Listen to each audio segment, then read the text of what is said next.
Thanks. All right, guys, welcome back to another episode of the R2 podcast. This week, I'm lucky enough to be joined by one of my co-hosts, Dr. Alex Coleman. It's weird to say that now, brother, but it's well-deserved. And from the R2P Executive Board himself, Dr. Kyle Utley in the Great White North. So today, what we're going to be talking about is a recap of the R2P Symposium that was earlier this month, so early in February, down in Parker, or at Park University in Dallas, Texas. All three of us were in attendance.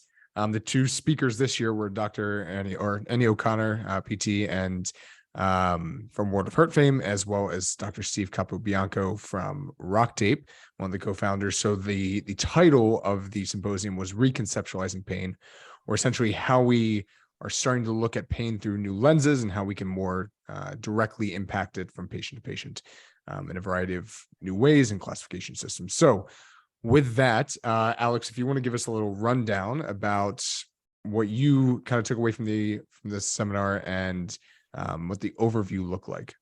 Mm-hmm. Yeah. So I had never heard from, either speaker in person. I've listened to Capo on Zooms here and there and never heard Annie speak. So it was a real treat to have them both in the same space. Also with Bo kind of moderating and people chiming in with questions is always really insightful. For me, I also hadn't read World of Hurt, which has been on my reading list for a while now, and will be very soon. But there was a lot of really good information that I gleaned from being able to classify pain from her lens of the pain classifications, which we'll kind of get into here in a little bit, to figure out truly what is presenting in front of you, how you're going to go about assessing and diagnosing it. And, if you get that wrong from the get-go, you could be treating something in a mechanical way that's not really as a result of mechanical issue. At the same time, we in our clinic, we use a lot of Rock Tape implements that I've heard about and learned from in the past, but never straight from the source. And it was really cool to get more specific on why you're using what you're using and what it can be targeted at, and in terms of the receptors in your skin and how that affects pain. So that was kind of the overview of hearing the two things from Steve and Annie. So excellent. And then Kyle, being a few years out into practice, it kind of shines a different lens, I'm sure, person to person, with the more experience you gain and the more treatments and the more exams and stuff you can look back on. So what did hearing from Annie and Capo teach you? Well, I got to go back and preface that Annie and Capo, that combo, was something that Corey, Bailey, and myself conceptualized for the symposium based on the rep retreat that we had in Denver, Colorado, and just identifying the gaps that the students have in their education, and knowing that those two speakers could help address some really, really key points that students aren't necessarily hearing in their current education or even through rehab to performance in their schools, because classifying pain and dealing with chronic pain is a different animal than any mechanical acute case you're ever going to see. And what you learn in school is so driven at identifying acute scenarios, mm-hmm. Sprain, strain, injury, ACL, whatever. But 45% of what you deal with is chronic pain in regular orthopedic practice. Mm-hmm. And if you don't have the tools or the principles to address those things, that's a massive gap. So for me, it was a dream come true. Annie is someone that I've been dying to see for a long time.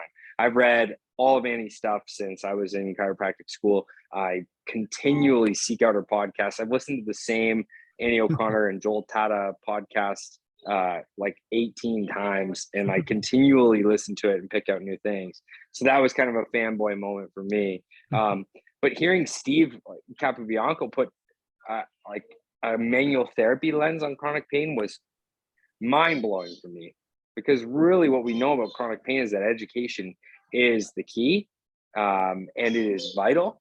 However, having manual interventions to influence chronic pain states, like that is so awesome.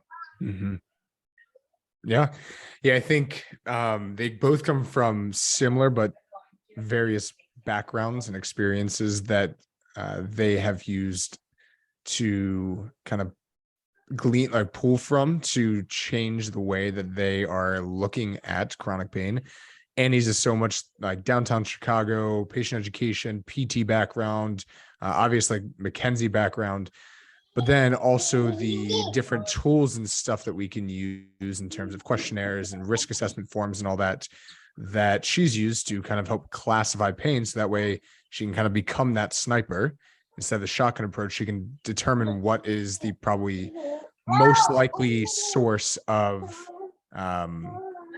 chronic pain proliferation that she can target. And then Capo brings in the side of, instead of just the education, the questionnaire forms, and the McKenzie, it's like, how can, like I was saying, how can we directly input,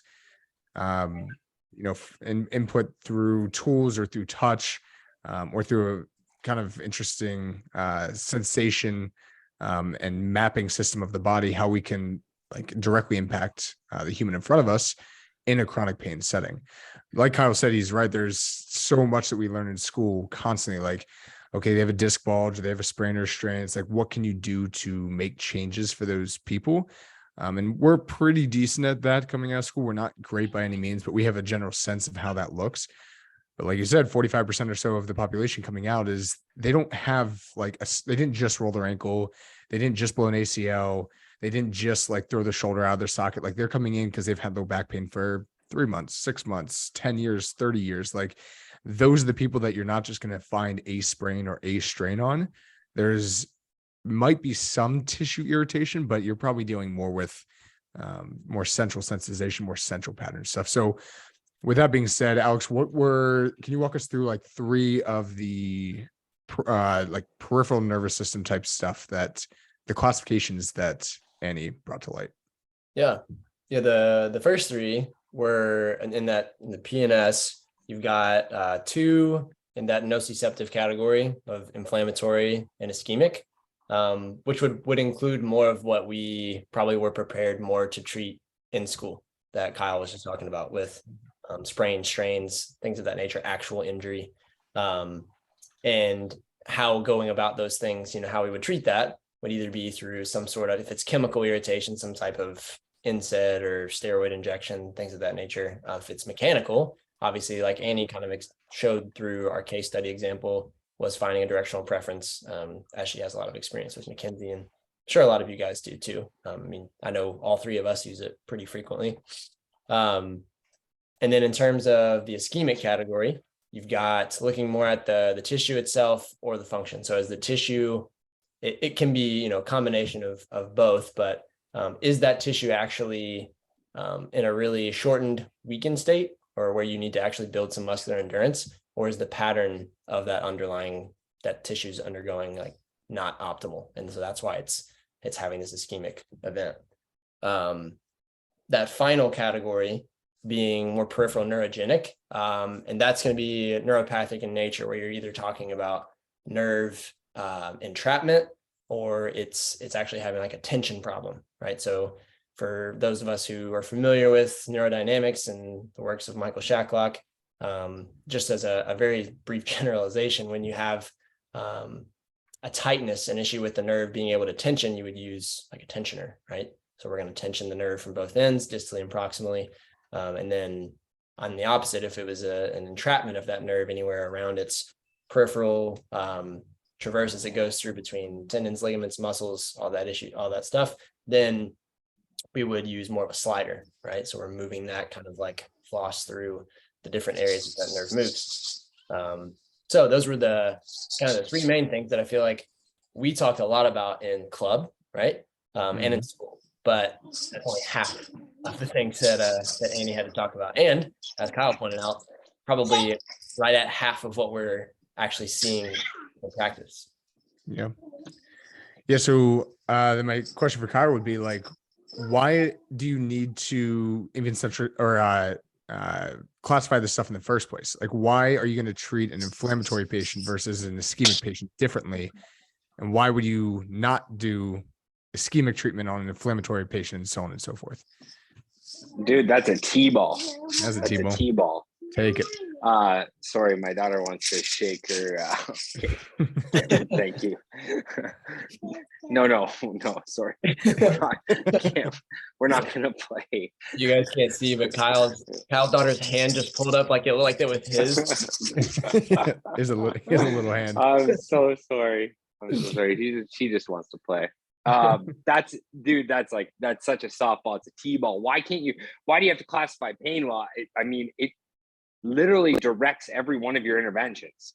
Like, and this is what I teach. Like when you take one of my courses, like the Principles of Chiropractic, which is kind of a spin on words, but really the whole point is like, we don't really grasp principles. But what Annie's talking about in classifying pain, like that's a principle level of understanding manual therapy, right? Like if you don't understand how to influence an inflammatory intervention versus an ischemic intervention, or an ischemic problem versus an inflammatory problem, you are out to lunch with how you're going to address those patients. That's vastly different. Like one patient, you can say like, just go for a walk every day and you're probably going to get better in some capacity. Someone you're like, you need a corticosteroid injection. It's like vastly different, right? And obviously there's like in between there where we can like navigate that a little differently, right? Do we need to use some dry needling for anti-inflammatory interventions, or do we need to use dry needling for like blood flow for an ischemic problem? Same intervention, different principle that you're trying to address. So like if you don't understand how to classify the patient, you don't even understand what you're directing your treatment at, right? Like when you talked about an ischemic pattern being either like a lack of blood flow, like an ischemia, like not enough cardiovascular response, right? Like this, where we're talking about like just going for a walk, getting some aerobic capacity, or a dysfunctional, not efficient pattern. Like this is the world we live in. We're talking about SFMA, functional movement. Like where does this fit in? Well, that's the nociceptive ischemic category. That's where that lives. And it's a massive amount of our patients. It's huge, right? That doesn't really address an inflammatory categorization or a neurodynamic categorization. So if you can't categorize even in the peripheral nervous system, which seems very simple, it's an acute case, okay, calm things down, it's a very simple concept, but understanding at a principle level what you're trying to address. Are you addressing ischemia at its root? Okay, that is blood flow. What are your interventions going to be? Are you going to do some fascial manipulation to increase blood flow, some dry needling? Are you going to have people do aerobic exercise? You're not certainly going to do heat or ice. You know what I mean? It drastically changes how you intervene with your patients. Even like I said, with the dry needling example, what your intentions are with different strategies. You can use the same intervention, but your goal changes, and that changes the entire outlook on a treatment plan. So in the peripheral nervous system, and really pain mechanism classification shines the most obviously in classifying centrally mediated chronic pain. However, it is vital and something that I do not disregard in my clinical practice, even in the peripheral nervous system. In fact, I think it's of utmost importance. Yeah. Yeah, because I mean, if you think someone comes in, rolls their ankle, they're probably in inflammatory state. But eventually, if they, prop up on the couch for a few weeks because they're told rest your ankle, don't move, well, now you might be falling into an ischemic pathway. And just in that 2 to 4, 6 weeks, whatever you're looking at there, your treatment of them is going to be different. Early on, you're probably trying to allow inflammation to take place a little bit, but then trying to tamp it down over time so it doesn't stay around forever. But again, if they're falling into an ischemic pathway, then now you have a different issue. Now you need to get them walking and moving more, so that way collagen fibers lay down correctly, proprioception happens in the joint, you rebuild lax musculature and tendons and all that stuff. So again, it's the same ankle, but within a treatment plan, it doesn't always stay down one path. It's not always inflammatory or always ischemic. And even a rolled ankle can have some peripheral neurogenic pain related as well, which might require some nerve flossing and nerve tensioning or some more neurodynamic exam. So I think the key with all of Annie's stuff is there are classifications to kind of tell you where this patient's probably living now, but it doesn't mean they'll never go down another way, which I think is a good transition into the central sensitization, or the CNS type stuff, one of which being central sensitization, but the 3 different classifications that Annie has there. So in her World of Hurt book, she talks about central sensitization. She talks about an affective or affective CNS and nosoplastic issue, as well as an autonomic or motor issue. So I'll kind of open up the floor to Kyle there, but the 3 different types that she has in CNS, like you're saying, are also incredibly important, and probably where a lot of her work originally thrived is in this CNS, more emotional, environmental, chronic pain system. 100%. Like, this is the point of bringing Annie into the symposium, right? And Steve, because and like, don't disregard what Steve is doing. Like, Steve is classifying these patients in these same lenses, right?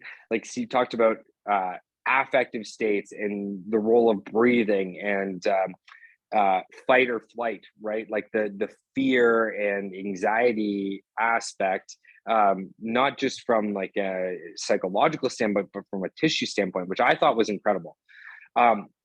But you are correct in that, like, the whole intention of bringing this in is that this is the gap. Like, this is what I think you guys don't really understand when you get into practice, is that you are going to see more people that have been in pain for longer than 8 weeks then you are going to see people that have been in pain for less than 8 weeks. Like, that's like, it may be hard to fathom, but I would guarantee the majority of people that come to you in practice have been dealing with the same complaint or a version of it for at least 8 months, if not longer, years. The vast majority of people that I see, I've had flare-ups of this low back for 10 years. That's the people that come to see you. Like, people aren't coming to chiropractors for acute ankle sprains. Those people are very rare. And those are the fun ones in your practice, because, to be quite frank, they're very easy, right? But where we fail is letting those people down, where we don't classify what's driving their chronic pain, right? Is it essential sensitivity? Do we have low confidence, low self-efficacy, not being confidently able to manage their condition? Do we have fear of movement, and we need to liberate them from being fearful that something's going to hurt them, right? Do we have, is this a socially or emotionally protective mechanism, affective pain mechanism, where we have somebody that is experiencing pain to protect them from what is a socially toxic environment? Right? And then do we have somebody that's totally forgotten what one side of their body even exists in a motor autonomic case? And this stuff happens all the time. Like, we're talking osteoarthritis, right? Like, we can classify pain from OA, all 6 pain mechanisms. Classify pain from peripheral nociceptive, peripheral ischemic, or inflammatory. Those 2 are pretty self-explanatory, if I must say. Right?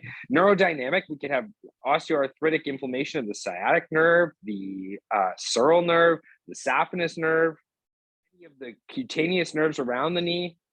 We have a neurodynamic complaint. We can have central sensitivity, fear of movement, because somebody told them these are the worst knees that they've ever seen.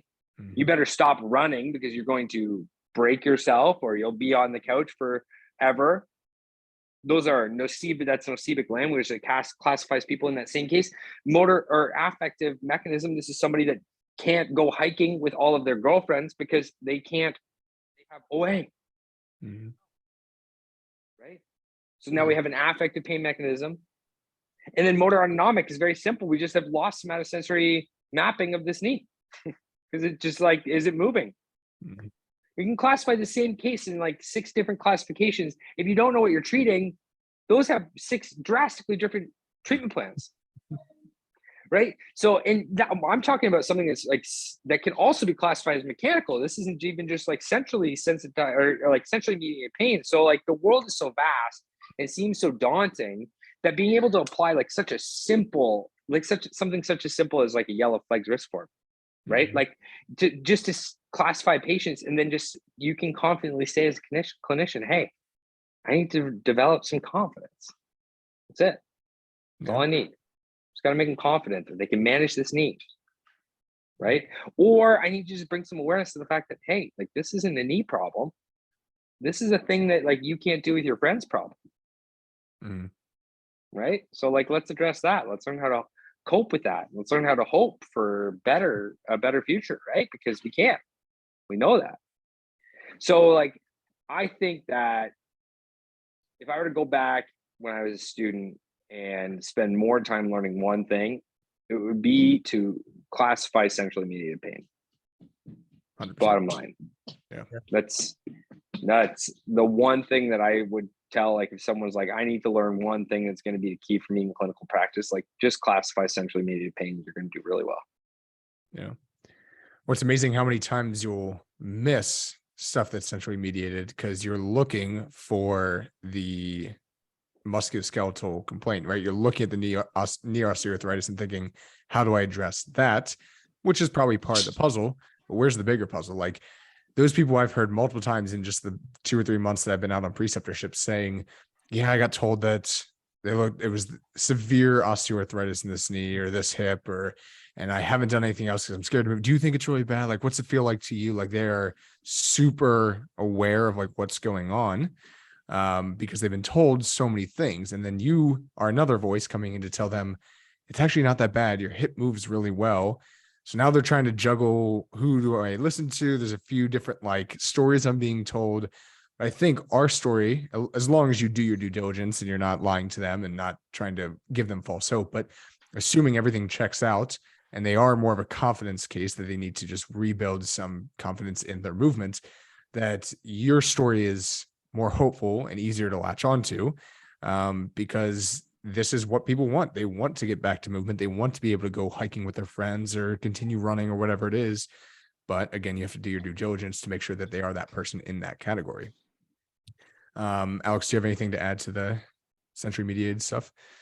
No, I think there I go, doing like we used to do, Yeah, right. No, I don't have anything to say. Actually, I do. No, I was thinking about whenever, like right after the symposium, the few patients that I saw that I had already been seeing, and then I recognized, they're in this category. And one of them that came to mind was a lady who had had hip pain on and off for years. And she actually used to be a patient of Sloan's like way back. And it wasn't, I think she had a hip injury because she used to do a lot of jujitsu. And she did a high kick martial arts, and used to, high kick and had, acute pain. And that kind of got better over years. She hadn't been in a long time. And then she said, I'm kind of the person who just pushes through pain and I won't come until I'm like really debilitated. And so this had been hurting her for about a year or so. Lateral hip pain, really close to the greater trochanter. She was like, I can touch it and it hurts. Can't really do a lot of things in external rotation. She used to hike a lot, was very active, and she's not doing any of it anymore. And so after one visit, it seemed to be that it was mains. That was kind of what I was thinking before symposium and all that. And so I sent her home with some flexion exercise for low back, breathing. And after the first 2 visits, she really wasn't much different. And then there was just like a light bulb switch. I don't know what had happened in our conversation, but she either trusted the hip more and went out for a little hike or something. And she goes, the exercises that I was doing that you sent me home with, they must have started working because I have no hip pain, like 2 or 3 visits in. And I said, interesting. Did all the same normal tests that I had done in the past that had lit it up, like Faber, log roll, like touched over that spot. Nothing was getting it. And I told her, I think the biggest thing for you was probably that you trusted it enough to go on the hike. Right? Confidence. Yep. And so she went for like an hour-and-a-half hike and didn't have any pain. And I don't know that she hasn't really had any problems since then. But flexions, maybe. But probably a bigger part of it was that she felt good enough to do it. I think what's cool about what you just said is that this is where, I think what happens in this world is people feel like if you're going to classify centrally mediated pain, that you have to be a psychologist.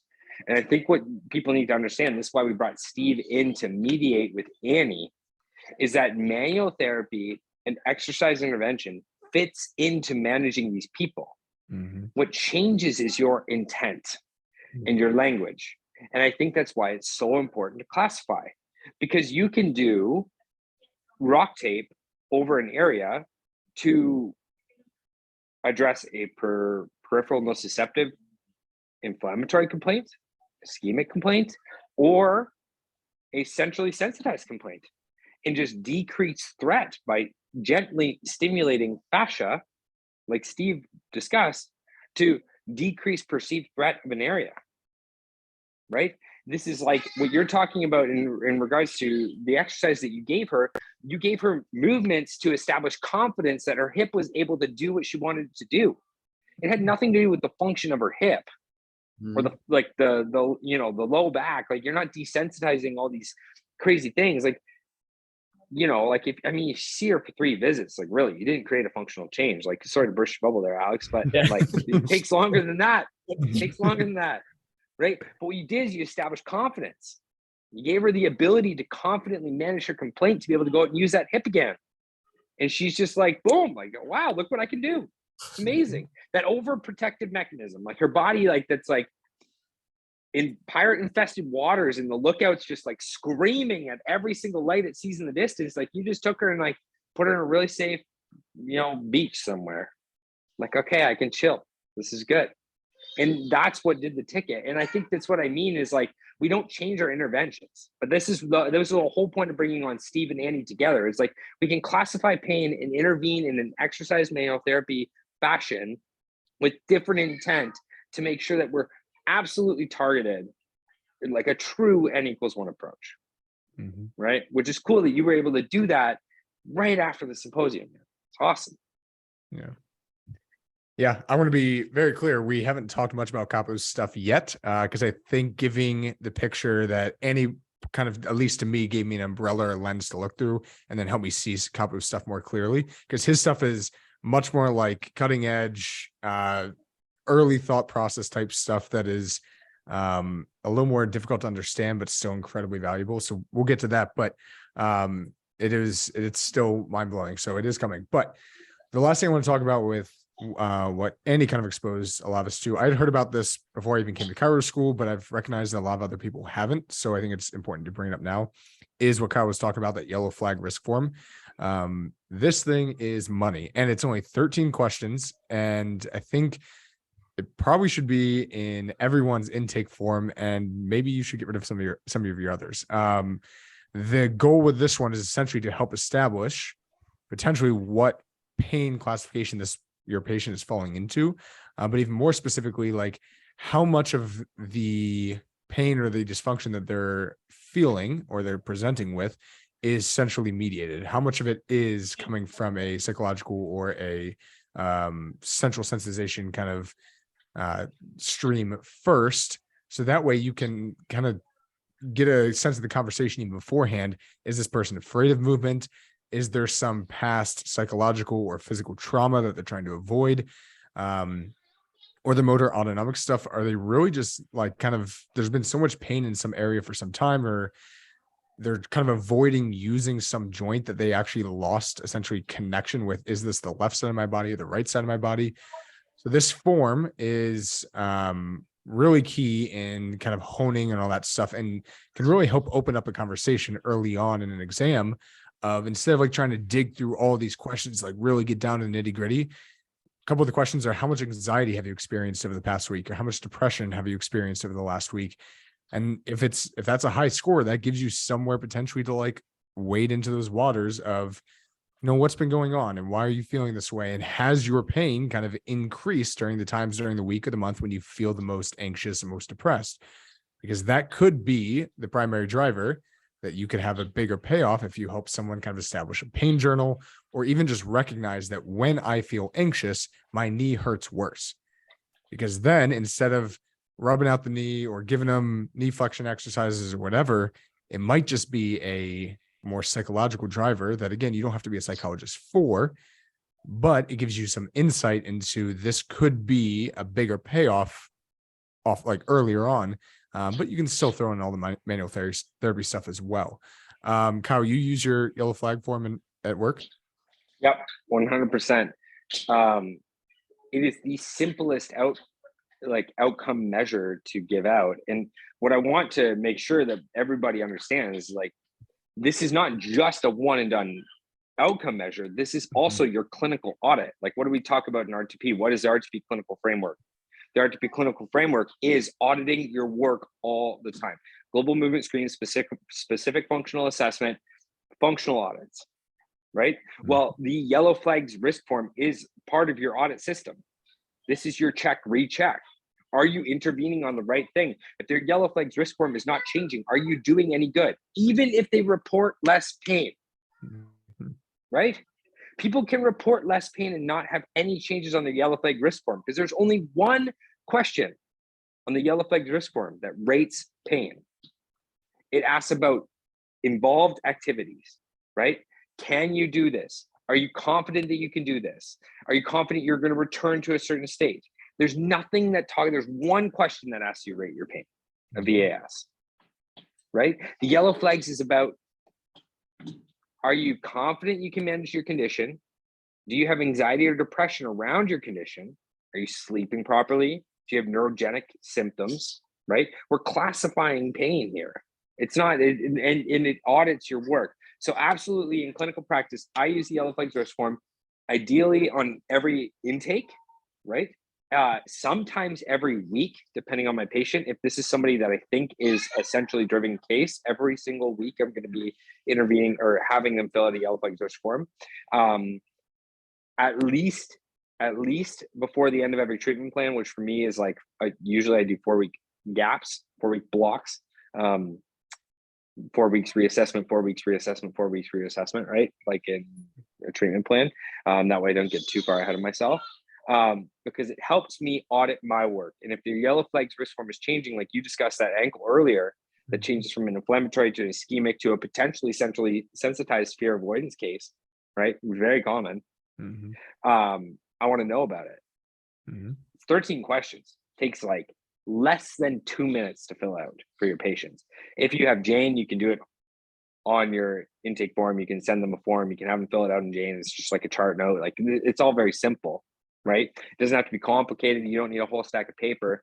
But like, if you're, I mean, it's such a cut and dry, easy thing, right? You score less than 55 in the yellow flags risk form. That's a peripherally dominated case. Like, easy. Like, just don't even think about essentially needing a mechanism. Like, just go function, right? That's the fun stuff. That's about going to be like 60% of your clinical practice. Awesome. But if someone's in that like 55 to 70 on the yellow flags risk form, you better start thinking like, hey, do we have essentially mediated case in some capacity? And if we're like over 70, like we're approaching like 90 or 100 on the yellow flags risk form, we're like, holy smokes. Max score is 130, right? Yeah. Yep. Yeah. Thinking like, this is a big deal. This is like, this patient needs some serious education. We got to talk about hoping and coping, right? Like, where are we going with this? And that's like, what I mean is, and this could be all the same patient. You know what I mean? Like, we can talk about the same person with OA that comes in and has all these different scores in the yellow flags risk form, but so easy, right? We know that there's literature to support that it can predict the outcomes on a Swestry or a Roland Morris disability index, right? It can just as accurately assess disability as the lower extremity functional scale or the DASH. So like, it matches all of our outcome measures from a disability standpoint, right? A yellow flag standpoint. Now, that obviously doesn't talk about the function. So we still need those scales when you talk about like lower extremity functional index or DASH or whatever for insurance related purposes. However, it matches those things in efficacy. So why not use it? And it classifies pain. It's brilliant. And like Craig Leemanson brought this to chiropractic like almost 40 years ago. Yeah, right? And no one knows about it. Yeah. And we're still trying to get the word out. But that's why we did this for the symposium. That's why we brought these two speakers in, because they're doing it. They're living this. And we need to be doing better, for sure. I got a question for you on using the risk form in practice. How often, or do you ever get the sense that patients don't give you an accurate reading, like when they evaluate themselves? do you ever feel like do you feel like it's usually pretty truthful? No, I would assume, I actually assume that patients are not truthfully filling out the form, but I think that tells you a lot about the patient, right? So if you just use the numbers as, if you just go truthfully off the numbers, like if someone's scoring specifically low, it's because they don't feel like that's a problem, right? Like they're trying to move you away from that being part of the issue, right? So, okay, like if they're really coming to you for help, they're not going to lie on that form. And if they lie on that form to make you to deviate you away from a certain area that they might think is causing an issue, or they might think you think is causing an issue, they don't want to go there with you anyways. So your education is not going to be helpful. So just trust the form. However they fill it out is how they feel they need to represent themselves, right? So you just do your best within what the form is showing you, right?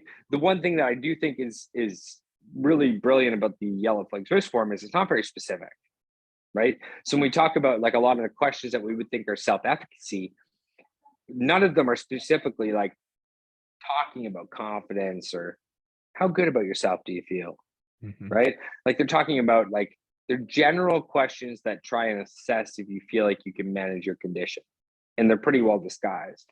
So if people are adept enough at dodging that, then they don't really want help anyways. And I think you're going to find that they'll score in other regions that's going to address their problem anyways. Yeah, gotcha. Does that make sense? Yeah. So like basically if they were 45, 50, probably that, or even maybe a little lower if they're 60, 65.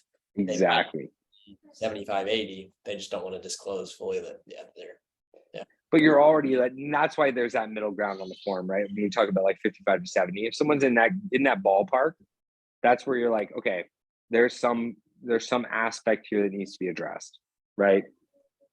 It's not like a hard cut line, like, okay, yeah, below this a peripheral. Right.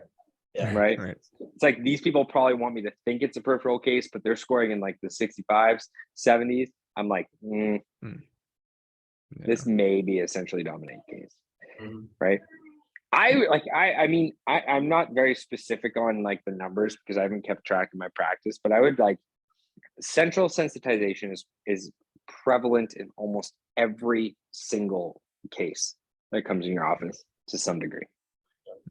We're talking fear avoidance, overprotection. Right. Like it's like even an acute ankle. We talked about this like a bunch of different times, right? Like an acute ankle sprain, there is a component of overprotection always. Right. It's just like what's the dominant mechanism? Yeah. And that's the art of being a professional. But I think that's also why Steve's stuff of intervening with manual therapy and like chronic pain from a general lens, addressing breath work, vibration, and stimulating different mechanoreceptors in fascia to activate different areas of the brain, like the insular cortex. Like having different goals there helps you sort of navigate that within a manual therapy lens. And this is the other thing that like kind of ties in with R2P is that every intervention is an assessment, right? Like what did Annie say at the symposium? Do you guys remember the line from Mark Miller? It was a quote from Mark Miller. You guys remember? Stuck with me. Assess until there's nothing left to assess. I think that's what we're doing with the yellow flags risk form. Right? Just like another part of your assessment. Just keep going. Just keep assessing. Treat, assess, treat, assess, treat, assess. And measure. I mean, like that part of the assessment is the measurement, and part of having a yellow flags risk form or having an outcome assessment tool or just tissue tone or movement quality or whatever is measurements, because if you're not measuring, you're just guessing. So having some numbers sometimes, if it's not as qualitative, actually having a quantitative number can be useful to not even just for you, but to like go back and be like, here's your yellow flag when you came in 2 months ago, and here's how it is now. And like, this is what we're working with. Like there is progress, and that builds confidence and builds buy-in. and is all very important to the process, right? Absolutely. Nailed it. So I do want to make sure that we kind of get to the capo stuff now that we have a really good framework and we've kind of laid out the 6 different classifications that Annie talks about through her 30, 40 years of work. She called it a decade. But with capo stuff, like I said, it's a little more cutting edge. It's a little a newer way to think about how manual therapy can influence chronic pain and just pain in general. So he starts talking about this idea of maps. So mapping in the brain is, and throughout the body, he kind of splits into 3. This is pulled from a bunch of different work and research and stuff that he's been doing. And honestly, what's super cool is a lot of rock tape stuff just looks like, oh, cups and tape and tools, and everybody does that. But their coursework and the intention behind them is actually where all of the bang for your buck is. Like you can cup anything, but the reasoning, the science behind why is where rock tape really shines. So Capo talks about these 3 maps, interoceptive, exteroceptive, and proprioceptive. For listeners out there, proprioceptive is going to be the one that you're the most familiar with, right? Joint position, mechanoreceptors, limbs in space, et cetera, et cetera. This is one map that your brain and your body have to recognize, like I just said, joint position and where your body is and how you're moving and so on and so forth. This could be one area of deficiency for patients that you might want to intervene at.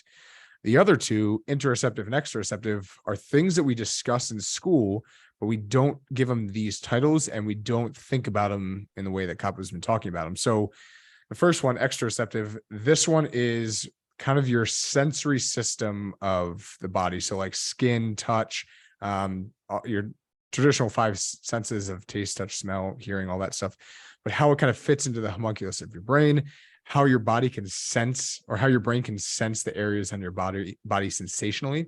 And then the other one, interoceptive, is going to be more how you can sense the inner parts of your body. So this could be things like breath, things like heartbeat, even kind of an emotional component to this as well. One exercise that Capo has us do is in a very quiet room, without being able to feel your pulse, without like touching radial pulse or anything, just sit there quietly for 30 seconds and try to count how many heartbeats went by. So this is part of an interoceptive map, is how well are you able to recognize what's going on within you. Again, this could be breathing, which we talk about through DNS lenses, PRI, whatever you want, but as well as even just like in the emotional or behavioral area, just like slow breathing, parasympathetic states type thing. So Alex, I'll throw this over to you. Where do you think, at least in your mind, how can you fit this into what you've learned in the past? Like, what are these maps kind of telling you? Yeah, the detecting your own heart rate was like really hard for me. I can't say I've done that with anybody in clinic yet, but I have filled out the 2-point discrimination. If you guys listen to the case study episode, I guess it was the last episode, the lady that talked about the knee pain. I did 2-point discrimination on her, and it was definitely different on the side that she had knee pain, right? She couldn't really detect any 2 points. She said they were all 1. And I had it on 60, like the biggest one. So, and that, like you said, Sean, in and of itself, that's a measurement that we can use. So I think that, especially for those patients that, was it central sensitization, that the pain was widespread, and they, on that map that Annie drew, they're going to have a deficit in how they perceive where their body is in general, right? I know if anybody's doing SFMA, and as part of your movement screenings, you're testing balance, right? Whether that's single leg stance or in the half kneeling position, eyes open, eyes closed. That ability is testing proprioception as well, but like you're also understanding where your body is at and everything, pulling in senses and all that. So that is like the limited things that I've used with it thus far. But you know, whenever he talked about the different frequency ranges being used to target interoception versus exteroception, that, you know, we use the vibratory rock tape cups, and that, you know, before the symposium, I would just be like, oh, well, it's just a different sensory input, so it could affect something differently, and it did, but I just had no idea what that was, right? I used it on that lady that had the knee pain whenever she was squatting and wouldn't go over to that side. I was like, okay, well, maybe this will change, because we already saw that she had she had interoceptive deficits. So using the higher frequency to see if that would change, and it didn't, but but it could. So yeah, it was really neat for me to see that actually being used after the fact. Kyle, where is manual therapy in your practice? Like, where does that fit into a centrally sensitized patient? How do you use that now, knowing what you now know with Capo's work? So I think like central sensitivity is an overprotective mechanism, right? That's like what we're dealing with is a thalamus and a dorsal root ganglion that are allowing extra information to pass through, right? So we're in overprotective waters. What Dr. Capo talked about is exactly like Alex mentioned, like targeting certain frequency ranges to be addressing exteroreceptive issues, right? We're talking about perception of threat in a region of a body, right? So if we have an overprotective mechanism that's not just in a muscle or a joint, that's a region, spinal region, right? So we can talk about that as being like at a nerve root level, myotomal, dermatomal, etc. Right? So if we have a perceived threat around a region, a joint, for example, or a nerve root, and I'm hoping that like your exam is helping you to classify these things, whether you're doing myotomes or assessing different like neurodynamic patterns in certain regions, that helps you to address where these problems are. We can decrease threat using vibration, using light touch, right? So light touch, addressing those exteroreceptive maps that Dr. Capo talked about, directional preference of fascial tension, right? So we're focusing on exteroreceptive maps, right? Now, if we're talking about an affective mechanism, we're talking about like coping and understanding your social environment. So we're talking about interoreceptive maps, right? And those interoreceptive maps are you understanding your own body, what you're actually feeling versus what your brain is projecting to you to protect you from social situations. So that's when we use breath work, meditation, mindfulness, right? Like the higher frequencies that Steve was talking about in stimulating the insular cortex for interoception, right? He mentioned that over the weekend. Using those strategies to address interoceptive maps for essentially an affective mechanism. Motor autonomic kind of like fits into both lenses. Like we just need awareness in just in general. So this is stuff that like I think people are intuitively doing in their practice, light touch, changing how they intervene with manual therapy based on how people respond, but I don't think they know why they're doing it. I think that's what's important, like and having Capo map this out for everybody, saying, yep, okay, this is why we're using the Mohawk on the rock tape blade. This is why we're using light touch versus ART, for example, on somebody that's centrally mediated. Well, we have a different goal. We're not working on a proprioceptive map, which would be primarily peripheral nociceptive mechanisms, right? We're working on a centrally mediated mechanism. So we're going to use an exteroreceptive map. We're going to use light touch, low frequency vibration, and we're going to achieve our goal. Yeah. I think kind of where I saw the marriage of their two talks come together was this difference between central sensitization patient versus like a motor autonomic. So again, refresher, centrally sensitized, they are fear avoidant, kind of avoiding that area, overprotecting the area. And a lot of them have a heightened awareness of that area, right? That's part of, they're avoiding it in a way, but they're so aware because they just rolled their ankle, or it could be a 6-year-long issue that they become more aware of the area. So I remember asking this question was like, versus the motor autonomic person that is lost sense of left versus right side of their body, just don't have a clear map in their head of kind of where things exist in space. That someone that has a motor autonomic dysfunction or can't do left and right discrimination very well, or can't sense like the graphesthesia, like what shapes you're drawing on their back, so on and so forth, that person needs more awareness brought to the area, right? That person needs you to do all the more like directly impactful manual therapy on that region to rewire that motor or sensation map in their brain. Whereas someone that's sensory sensitized might be so aware of that area that potentially giving them more like high force manual therapy to try to, what you're thinking is remap that in their brain, might be counterproductive, because they're actually so aware of the area already that you're just bringing more awareness to an area that's already like sensitized. So again, this is why classification is important, because what looks like one thing but might be something else, the interventions should be very different.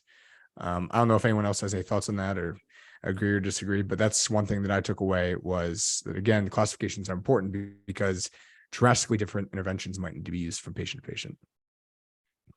Oh, you nailed it, man. I think you laid that out really well. It was really well done. Thank you.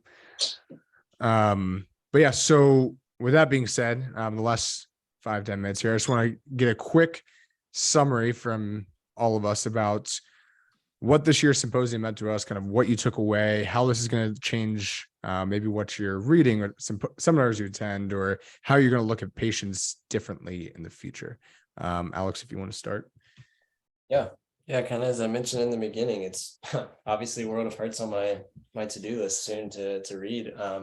But in the clinic, my main thing has been, since I've gotten there, trying to figure out what is driving the pain. I just don't think I had a great way of going about it before, or there was a lot of things that I would get.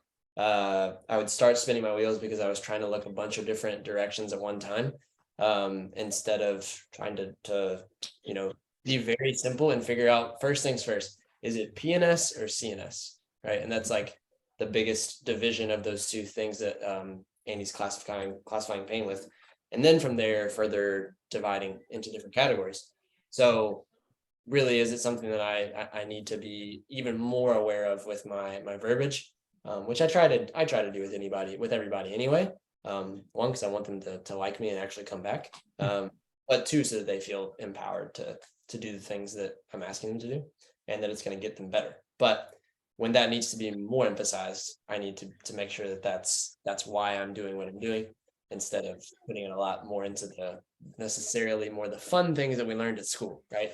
I enjoy talking with patients and hearing about their lives and getting to know them, and if that is the main thing that they're like trying to get back to their run group, or the thing that they miss the most, like talking about that, I want to make sure that that's a big part of it. But and then with Steve's things, the whole reason behind why I would be using those implements, I didn't, we didn't have a lot of them at the clinic at school, right? So it wasn't like I was using those a ton. And so I found myself, whenever we first started preceptorship, not doing them as much as Bo or Sloan or Daniel. And then now that I've been there a little bit more, I'm like, oh, I mean, I have them available, and now I've learned why they're important and how to use them. So definitely using them more often, and hopefully I'm using them more precisely. Yeah. So Nice. I'll go next so we can leave Kyle, the great organizer of the symposium, to wrap us up. But for me, this year was huge. So I've gone to now the past two, and this would be the third R2P Symposium since joining Chiro School. And by far and away, this was my favorite, and the one I learned the most from. They've all been really good and brought in a lot of great speakers that would be either very difficult or expensive to see all on their own all across the country. So bringing everybody together is huge for me and for all of my schoolmates, my peers, and the local docs that are either in the area or fly in, because there's so much to be learned from a topic guided seminar instead of a system guided seminar. So I love like going to DNS and learning ART and all that stuff. But again, you're always learning how to implement that technique based on their interpretation of the science and the assessments and the treatments and so on and so forth, which is good. But again, R2P's model is how do you deep dive and then come back out of the hole and figure out where it fits? Because if you're a ART or DNS or neurodynamics truther, and that's all you do, you're going to be really good for those patients, but not every patient is that patient. So reconceptualizing pain for me landed literally at the perfect time in my schooling, because I've taken DNS, I've taken ART, I've taken a bunch of those courses, which are all really good. But again, now I'm at the point like trying to put it all together, and pain is the reason, probably 80% of the time, that we're here. Like people don't, it's rare that you're going to get someone that walks in, it's like, yeah, my knee is like, it's good, it feels good, but like doesn't bend and like 10 degrees more than I need to bend 10 degrees more than it is. Like that's not going to happen. You're going to have the people that are walking in with pain for weeks, months, years, decades, and they're tricky. So the umbrella approach, I remember talking about this with Kyle at the rep retreat last year, is like this bigger picture stuff is the more important stuff. All the techniques are really, really good because again, they let you fit them into like the framework that R2P is building. Like this big picture stuff really lets you sit down and think who's in front of me. And then once you learn the techniques, it's like, how do I apply them?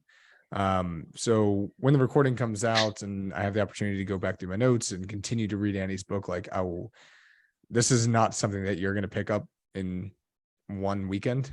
We always say that, but like, this will be something you'll be trying to learn and apply for the rest of your career. So thank you, Kyle and Corey, for putting this together, because I think this was by far and away the best seminar that R2P's put on yet.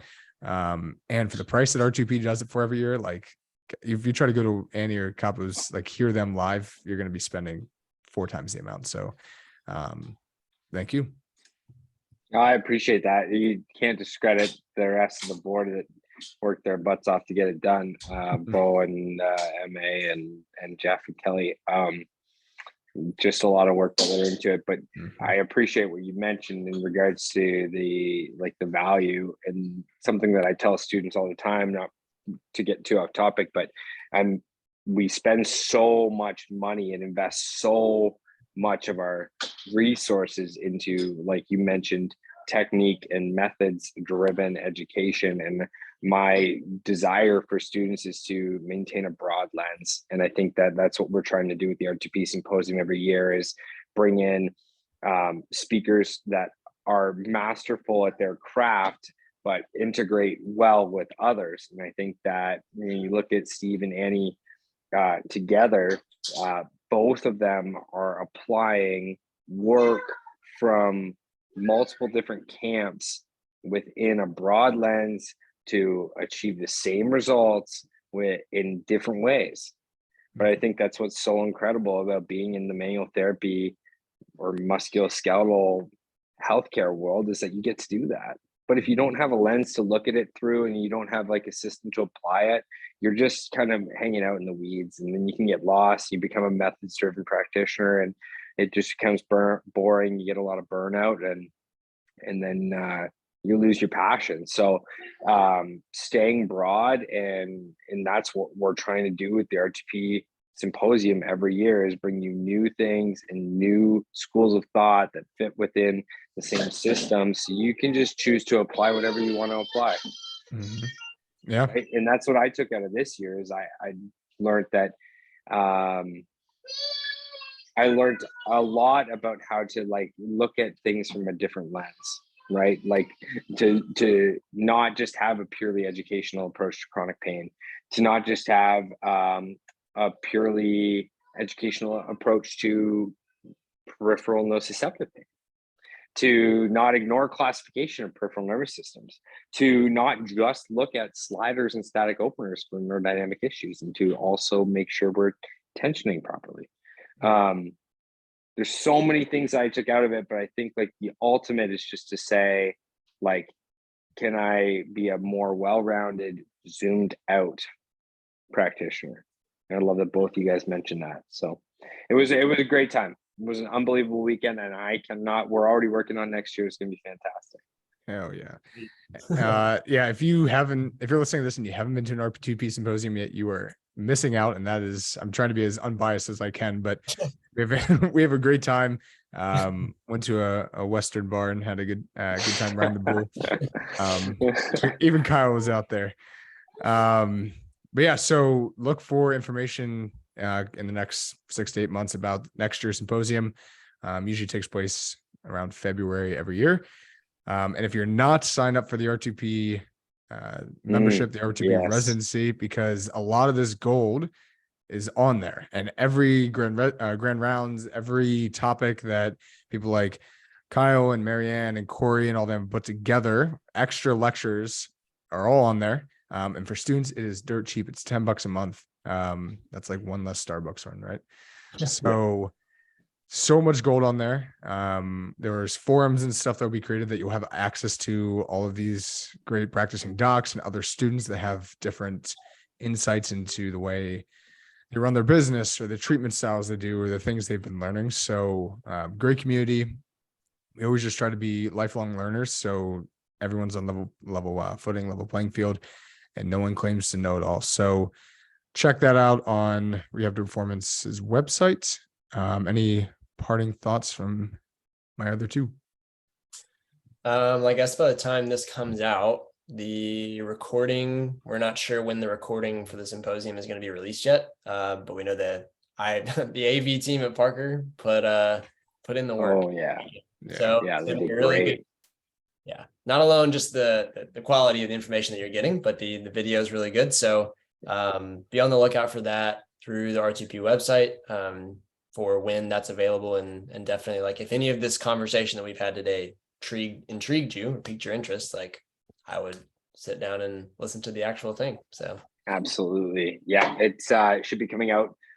Hopefully, Parker Vegas is just finishing up this weekend. So hopefully we can get our production on track this in the coming weeks. But we're really excited. They did an incredible job. The AV team spent a ton of time there over the weekend to make sure we had an awesome product to get to you guys after. And it'll be available on the R2P website, hopefully very, very soon. Highly encouraged, because this stuff, like, if you don't have a good understanding of this, like, you could listen this weekend over and over and over and over and pick up a new pearl every time. Yes. Right. And this is, like, if you're not doing this and you practice musculoskeletal medicine, like, you're just missing so much of what you can do to help people. Yeah, well said. With that, I'll let us all sign off. Thank you for listening, and we'll be back probably next week with another one. See you guys. thanks, man. Stay warm, Kyle.